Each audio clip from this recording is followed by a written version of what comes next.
So hello বন্ধুরা, তোমরা সবাই কেমন আছো? আশা করি ভালো আছো।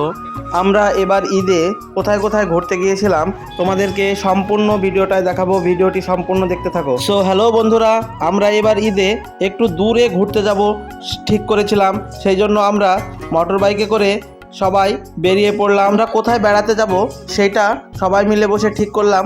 আমরা এবার জলঙ্গির দিকে যাব। আমরা দুপুর 2টোর সময় বেরিয়ে পড়েছিলাম। রাস্তায় তখন অতটা ভিড় ছিল না। আমরা 3টি মোটর বাইকে একসঙ্গে বেরিয়ে পড়েছিলাম। করিমপুর পার হওয়ার পর রাস্তার ধারে খুবই বড় বড় গাছ দেখা যাচ্ছিল এবং গাছগুলোকে খুবই সুন্দর লাগছিল, সেই জন্য আমি সেখানে একটু ভিডিও করে নিলাম।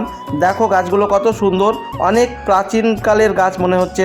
এই গাছগুলো তোমাদের কেমন লাগছে তোমরা জানাবে অবশ্যই।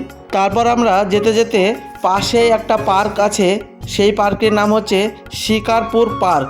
সেই পার্কে আমরা সবাই একসঙ্গে একটু ঘুরে নিলাম চারিদিকটা পার্কের। দেখুন আমরা সবাই একসঙ্গে আছি, আমি ক্যামেরা করছি, ওরা সামনের দিকে হেঁটে যাচ্ছে। এইটা পার্কের ভিতরে, পার্কের ভিতরটা একটু সুন্দর, কিন্তু পার্কের আউটসাইডটা বাইরেটা আমার একদম পছন্দ হয়নি। পার্কের পাশে এইটা একটা ছোট্ট পুকুর রয়েছে, পুকুরটার চারিদিকটা খুবই নোংরা, আমার পছন্দই হয়নি। আমরা সবাই মিলে ভাবছিলাম যে এটা আবার কী ধরনের সুইমিং পুল।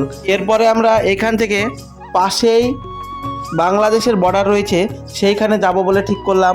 এইবার আমরা যাচ্ছি বর্ডারের এলাকায়। তোমরা তো সবাই জানো ভারত এবং বাংলাদেশের এলাকার চারিদিকটা তারকাটা দিয়ে ঘেরা থাকে। সেখানে দাঁড়িয়ে আমরা দুটো বিএসএফের সঙ্গে কথা বলছিলাম এবং তারা আমাদেরকে ওই সাইডে যেতে দিল না। আমরা তাই দূর থেকে একটু ভিডিও করলাম। দেখো এই সাইড দিয়ে পুরোটা এইভাবে ভারতের এরিয়াটা ঘেরা আছে, ওই দিকটা বাংলাদেশ। দেখতে পাচ্ছ এটা বিএসএফের ক্যাম্প, এখানে তারা থাকে। আমি সেটারও একটা ভিডিও করে নিলাম তোমাদেরকে দেখানোর জন্য। এবার তোমাদেরকে দেখাবো আমি শিকারপুর পার্কের গেট, এইটা দিয়ে প্রবেশ করতে হয় ওই পার্কে। আমরা যেখানে গিয়েছিলাম সত্যি এই পার্কে প্রচণ্ড ভিড় হয়েছিল ঈদের পরের দিনে। আর হ্যাঁ, আসার সময় আমাদের অনেকটা রাত্রি হয়ে গেছিল, কারণ প্রচণ্ড জ্যাম ছিল রাস্তায়। গাড়ি নিয়ে আমরা বাড়ি আসতেই পারছিলাম না।